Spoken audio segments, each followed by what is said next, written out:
Civil जज senior division fast track Varanasi में आज ज्ञानवापी मामले की सुनवाई हुई।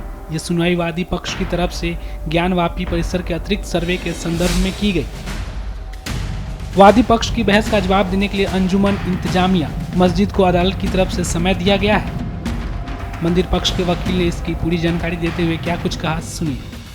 सिविल जज senior division fast track court Varanasi में मूल वाद संख्या 610 सन 1991 जो पुरातन वाद है, उसमें वादी पक्ष के तरफ से एडिशनल सर्वे ज्ञानवापी परिसर का कराने के लिए प्रार्थना पत्र दिया गया था, जिस पर विगत दिनों मेरी बहस पूर्ण हो गई थी, जिसके जवाब में अंजुमन इंतजामिया मसाजिद और यूपी सुन्नी सेंट्रल वक्फ बोर्ड की बहस हुई। कई तारीखों पर बहस किया गया। उनके बहस का जवाब देने के लिए मैंने भी बहस किया और आज बहस मेरी कुछ बच गई थी, उसको बहस आज हमने करके और अपनी बहस समाप्त कर दिया। अंजुमन इंतजामिया मसाजिद ने पुनः हमारे बहस का जवाब के लिए 10 मिनट का समय मांगा है और उन्हें 19 अक्टूबर का 12:30 बजे का समय दिया गया है अपनी बहस समाप्त करने के लिए। लगातार सर आप लोग भी हिंदू पक्ष की तरफ से मांग हो रही है कि जो बचे हुए जगह है उसको एसआई सर्वे, और आपका केस शुरुआती केस सबसे पुराना केस है आपका। शुरुआत आज 19 बिंदुओं पर हुआ बहस। उनके द्वारा मुस्लिम पक्ष के द्वारा मुख्यतया यह कहा गया कि वाद संख्या 18 सन 22 जो व्यक्तिगत वाद है, जिसमें 5 महिलाओं ने सूट फाइल किया है पूजा के अधिकार मात्र के लिए, उसमें एएसआई सर्वे का आदेश हुआ था और वो मामला अंजुमन इंतजामिया मसाजिद के प्रार्थना पत्र पर, रिट पर और एसएलपी पर माननीय उच्चतम न्यायालय तक गया और उसमें निर्देश दिया गया। उसी में एएसआई के एडिशनल डायरेक्टर श्री आलोक त्रिपाठी जी के द्वारा एक शपथ पत्र दिया गया था कि हम ज्ञानवापी परिसर में इस ढांचे में कोई भी तोड़फोड़ नहीं करेंगे, कोई भी खुदाई नहीं करेंगे जिससे ढांचे को नुकसान पहुंचे। उसका सहारा लेकर के मुस्लिम पक्ष ने यह आज बहस किया कि साहब खुदाई नहीं की जा सकती।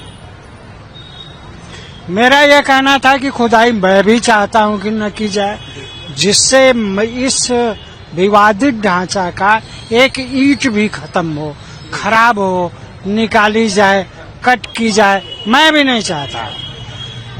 कुछ दूरी पर इस ढांचे के 100 मीटर 50 मीटर की दूरी पर एक ट्रेंच बनाया जाए, जिसमें कि माननीय न्यायालय का आदेश है कि 4x4 का ट्रेंच खोदा जाए और उस ट्रेंच के माध्यम से अंदर जा करके जो सेंट्रल डोम के नीचे अर्घा है और भगवान स्वयंभू का ज्योतिर्लिंग है जो 100 फीट ऊंचा बताया जाता है, उसका निरीक्षण करे कि वो वाकई मौजूद हैं कि नहीं, उनको कोई नुकसान पहुंचा गया है या क्या बात है।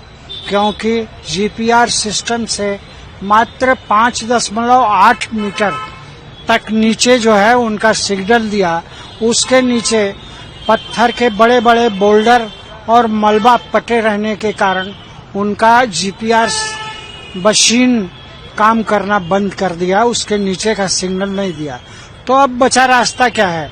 अगर ये कार्य नहीं किया जाएगा तो उसका संरक्षण हो ही नहीं पाएगा और रिजल्ट नहीं आएगा, जिसका पूरे देश को इंतजार है।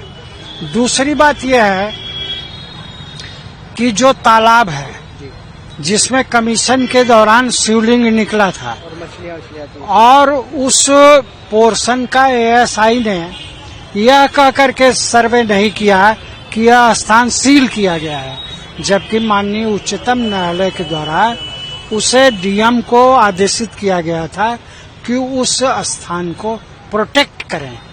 प्रोटेक्शन का यह मतलब नहीं कि सील कर दिया जाएगा, और सील कर दिया जाएगा तो एएसआई एक सेंट्रल बॉडी है जो एक जिम्मेदार मिनिस्ट्री के अंतर कार्य करती है, तो उसको वह पोर्शन क्यों नहीं सर्वे करके उस पोर्शन में क्या चीजें स्थित है, उसके नीचे क्या है, इन सारी चीजों को सर्वे करके बताने के लिए उन आवश्यक है। और यदि यह नहीं होगा तो पूरे विवादित ढांचे का सर्वे नहीं हो सकता और हिंदू पक्ष को काफी नुकसान होगा।